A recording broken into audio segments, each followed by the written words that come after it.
Hello, You're listening to Sasha Atlas. Welcome to my channel and welcome to my studio tour. Welcome to the studio. Gonna give you a tour. Oh gosh, there are like microphones. It's microphones everywhere. Hey!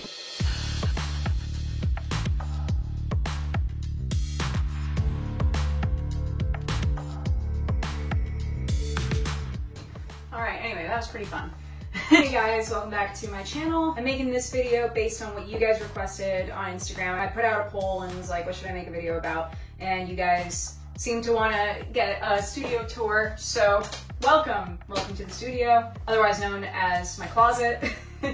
This is my little studio in Miami. You know, I wanted to have a space to create music, to work on videos, to just generally be like in a little cave and isolated from things in general, and you're looking at the results. I never had a studio space before. This is my very first one. Learned a couple of things about soundproofing, about general kind of like quietness and things of that sort. Anyway, so this is going to be a video about what you see here and what's inside this room, as well as a little bit of kind of just an explanation of my gear and the stuff that I use to create music, both in the studio and live.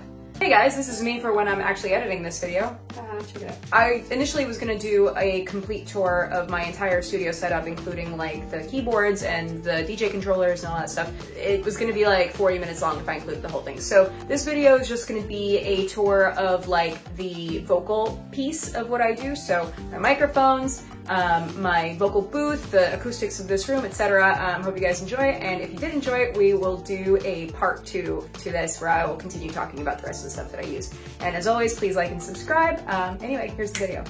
So yeah, before we get into all of that, I just wanted to thank Ana Luisa for sponsoring this video.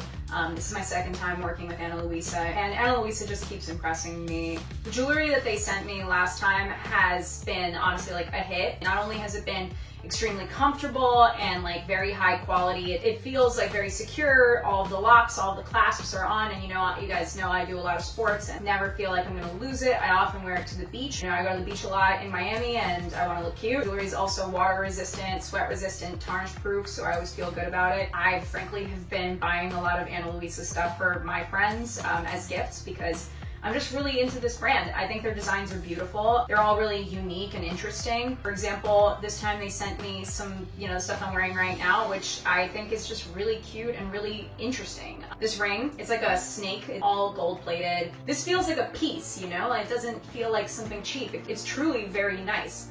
They also sent me this really cute necklace. I have wanted a kind of pearl choker ever since, you know, the existence of the Vivienne Westwood kind of pearl choker. They have designs that are simple and kind of more understated, but then they also have this stuff that's more fun and unique, and that's kind of what fits my personality and maybe some of you guys too. They also sent me both of these sets of earrings. They're really cute. You can see like they're different. One's a star and one's a moon. I just like quirky stuff. Like, I'm a fan. I just think that they make really great stuff. If you're ordering inside the US, their shipping is free and it's pretty fast. I mean, I got this delivered in just a matter of days. And in case you do have any problems with their products, which I haven't so far, they have a 2-year warranty, which to me just kind of signals that, you know, this is a high quality brand that really truly kind of believes in their product. Right now there's a kind of limited time holiday sale for 35% off. Click the link in my description to get the discount. The design starting at $39. It's really an affordable way to gift some things to the people that you love or yourself for the holidays, something that they're really going to enjoy. I've given Ana Luisa products as gifts to a number of my friends and they've all loved them. So yeah, let's get into the video.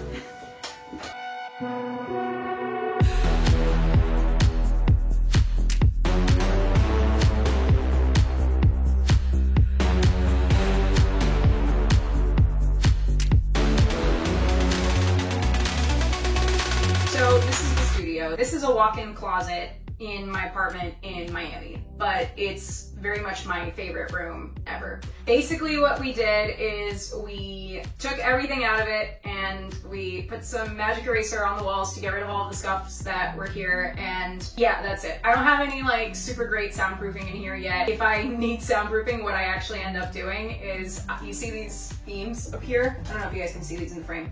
I just hang my clothes off of them. Actually, like, clothing provides really good soundproofing. Any kind of soft material in general provides really good soundproofing, as well as like rugs or like tapestries, things on the walls, etc. You don't necessarily need like that soundproofing foam that you normally see in a setup like this, especially because, we'll get into this in a sec, I have a vocal booth that kind of does that. Moving forward, I probably need to invest in some more serious soundproofing, but for now it gets the job done. Actually, the acoustics in here are not bad. It's a rather large space, so you guys can hear that there's a little bit of an echo in here, which to me is not the worst quality in a space. Like if you're doing something like podcasting or something where like minutia and the clarity of the speaking voice is what you want, and you don't want any ambient kind of noise. I mean, you don't want noise, but you don't want any kind of ambience in the sound, then yeah, you're gonna want like a really tight space with not a lot of room for the sound to travel. But in my opinion, when you're singing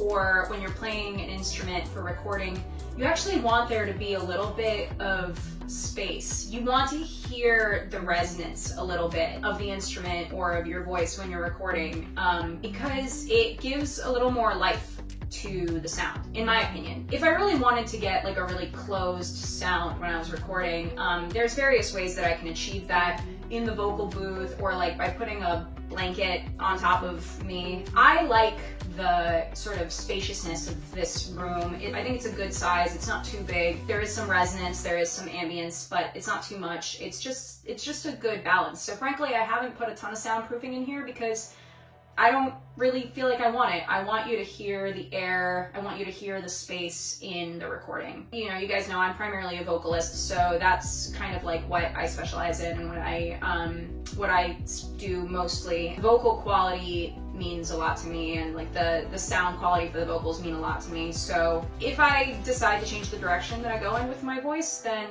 maybe I'll kind of change up the acoustics in here, but for now I've been enjoying it. But on that note, like, let's talk about what I actually use to record. You know, since we've been talking about sound and kind of acoustics and stuff, the one thing that I do have in here, besides when I put my clothes in the room to dampen the sound a little, I have this vocal booth, which I got on Amazon. It is that soundproofing foam attached to a kind of cylinder that I stand and sing into. It has a pop filter. I screw in my microphone into the center of it and I sing into the booth, basically.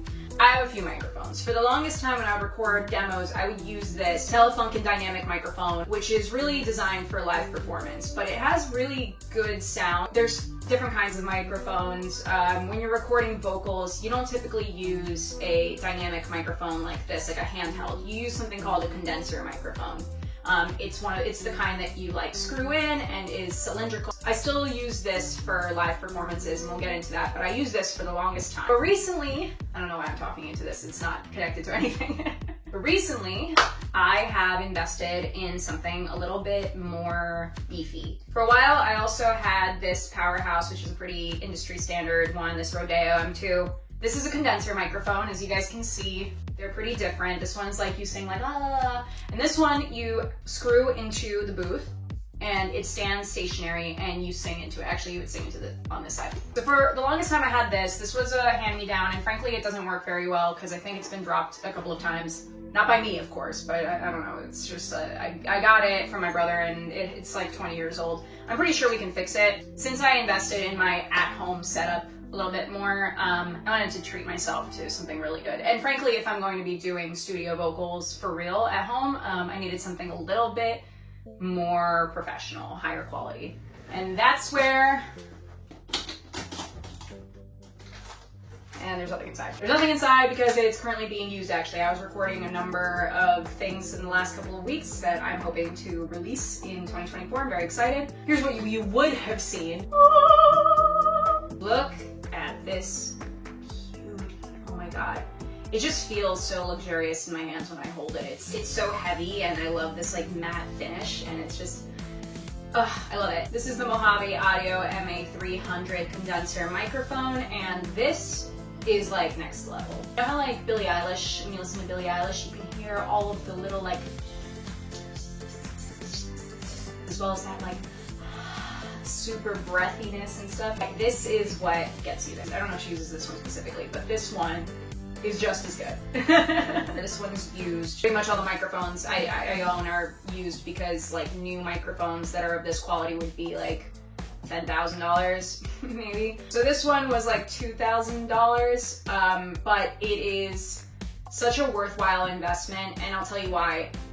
Because I'm gonna put it away for a sec. $2,000 seems like a lot to spend on a microphone, but the way that I look at it is every time I would go into a recording studio to track vocals and record, I would spend kind of between $80 and $100 an hour. Studio time is really expensive. Given that it takes about 5 hours to record a song at the minimum for me, because I have lead vocals, backing vocals, doubles, triples, all of the harmonies and things. Like, I have a fat vocal stack, and it's not like you just go in there and do one take and you're done. You have to do like numerous takes. So for me, I'm spending like 5 hours minimum recording vocals for a song when I go into the studio. So for $2,000 at like $100 an hour, right? That's like, for 5 hours per song, that's 4 songs. Basically, that's how many songs it takes to break even on this microphone. That's not even like counting the time spent with like the engineer and like their rates and vocal comping, which all kind of goes into that. So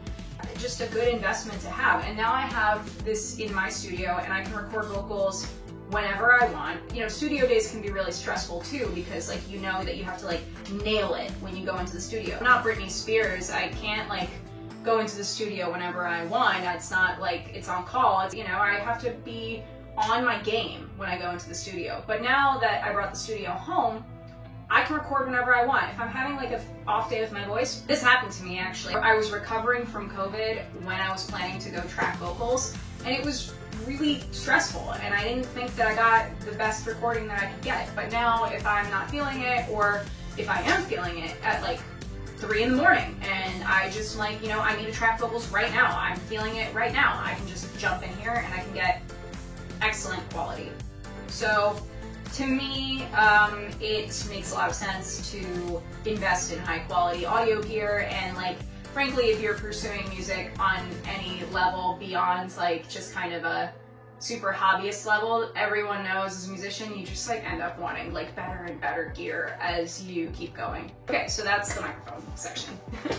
Moving on. Okay, so you have your microphone, great. How do you capture sound? Like, where does the recording go? I can't just like sit here with a microphone and, you know, I'm singing, but it needs to, where does this wire go, right? So that's where your audio interface comes in.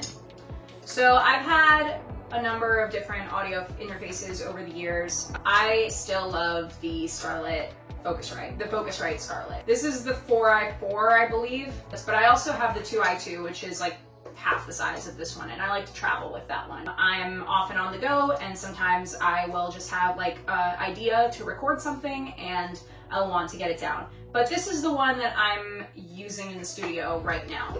A lot of people recommend this audio interface. Basically, you plug in your microphone or your guitar or your keyboard into this thing. It is what converts the sound into a format that can be then used in your DAW. Digital Audio Workspace. And that's just like the program that you use to edit your sound. It's very easy to use. For example, when you get this, it also comes with Ableton Live, which I am learning how to use. It's pretty hard. Ableton Live is another digital audio workspace where you can kind of produce music, but you can also use it to play live music and play live loops. Speaking of DAWs, I'm a Logic girl, so I record everything in Logic. I've been a Mac user my entire life. I grew up on GarageBand, which frankly is very underrated. It is a very good DAW, especially if you're a beginner, and I only upgraded to Logic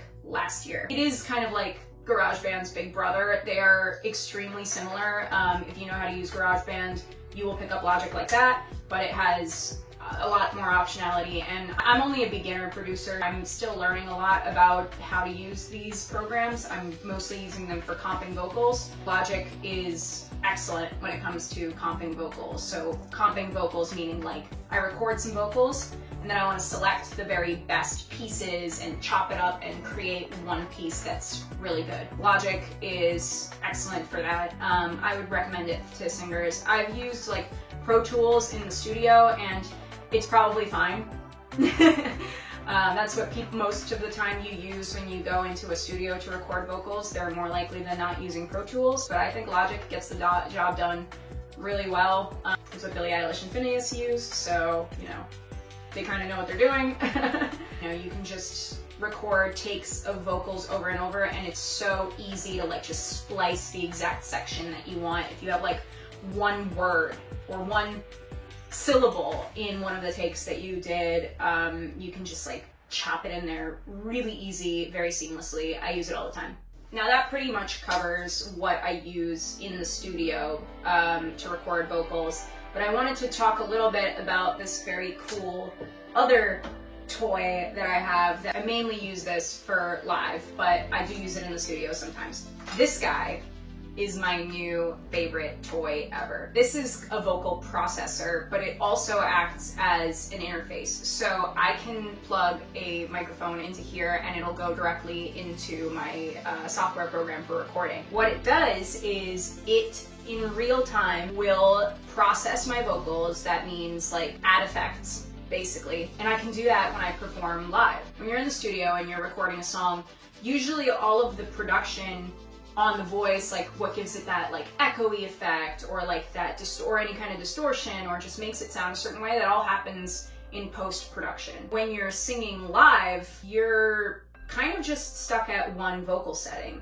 But what's really cool about a vocal processor, you can change the sound in real time. Let's say I was recording a demo for a song. I knew it needs to have harmonies, but I didn't really feel like recording like 3 sets of harmonies just for a demo. Now, what I do is, you guys see this?